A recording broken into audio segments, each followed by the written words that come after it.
रियाज बंदरकर जालसाजी के आरोप में हुआ गिरफ्तार।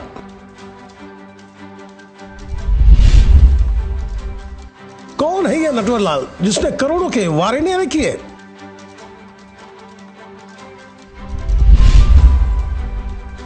कितनों को बनाया ठगी का शिकार?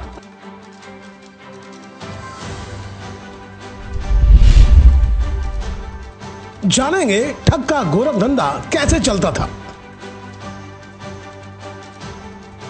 दोस्तों नमस्कार, आज फिर आपको मुरुड जंजीरा लिए चलते हैं। जनाब, यह इलाका मुरुड फोर्ट की वजह से प्रसिद्ध है। यहाँ के लोगों का जीवन बेहद कठिन है। यहाँ के कुछ लोगों का जीवन सैलानियों पर आश्रित है तो कुछ खेती पर। ज्यादातर मुस्लिम घरों के बच्चे गल्फ में नौकरी करते हैं, जिसकी वजह से उनका घर का गुजारा चलता है। यहाँ हिंदू मुसलमान दोनों ही सदियों से मिलजुल कर रहते आए हैं, पर हमारे देश का दुर्भाग्य है कि हमने देश की बागडोर जिनके हाथ यह सोचकर सौंपी कि देश के नागरिकों की जिंदगी बेहतर करेंगे, वही हमारे देश के नागरिकों के दिलो दिमाग में जहर घोलकर राज करने लगे हैं और जनता दिन पे दिन बदहाली की जिंदगी जीने के लिए मजबूर होती जा रही है।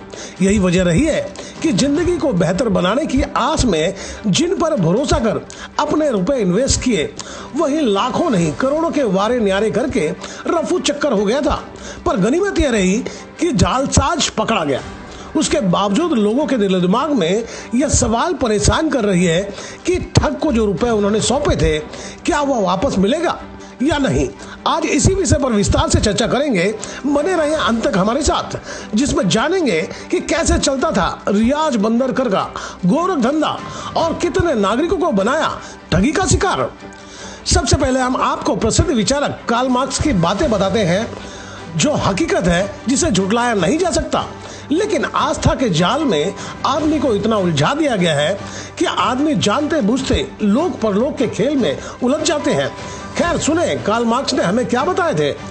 धर्म अफीम का नशा है और यह गरीबों को पिलाया जाता है, और हकीकत भी यही है कि पूरे दुनिया में इंसान को धर्म की आड़ में लूट का शिकार बनाया जाता है, जिसमें धर्म गुरु पहले नंबर पर आते हैं। देखते हैं, जो धर्म का उपदेश देता है वह किसी कंपनी में नौकरी नहीं करता, बस वह धार्मिक प्रवचन देता रहता है।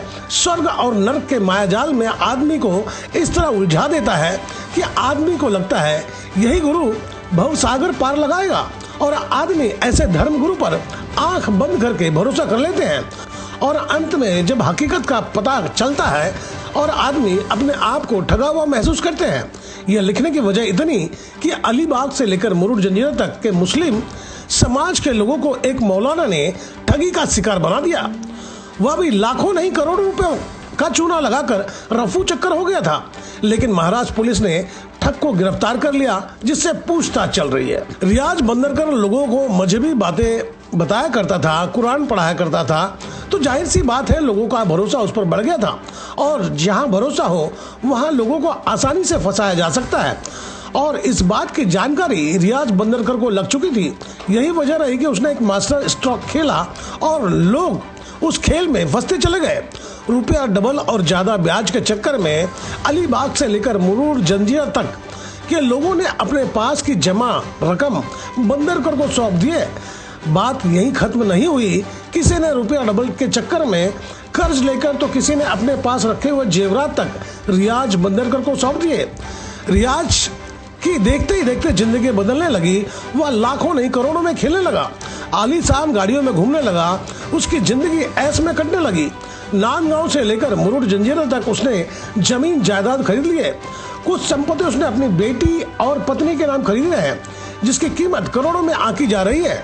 रियाज ने कई बड़े बड़े भूखंड भी खरीद लिए हैं, और जैसा कि जानकारी मिला है वह सभी समेट कर दुबई शिफ्ट होने का प्लान तैयार कर रहा था। इससे पहले कि उसकी योजना सफल हो पाती, वह पकड़ा गया। लोगों का अब भ्रम टूट चुका है, क्योंकि रियाज की असलियत का पता चल गया।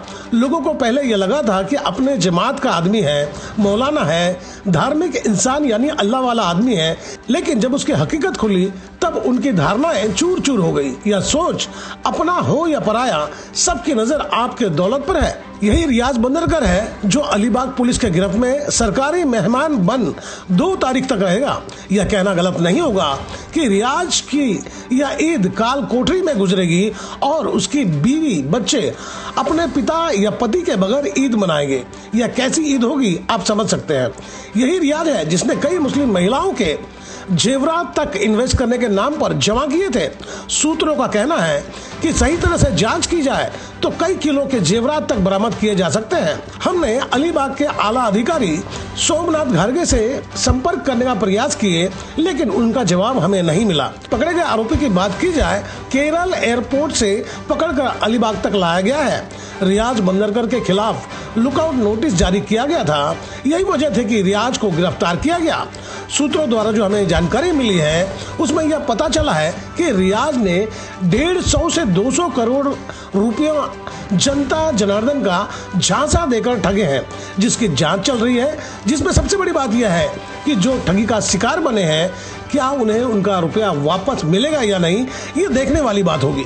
तो दोस्तों, आपको मेरी खबर बेहतर लगी हो तो लाइक करें, सब्सक्राइब करें और बेल आइकन दबा दें। आप हमें कोई सुझाव देना चाहते हैं तो कमेंट बॉक्स पर लिख भेजें।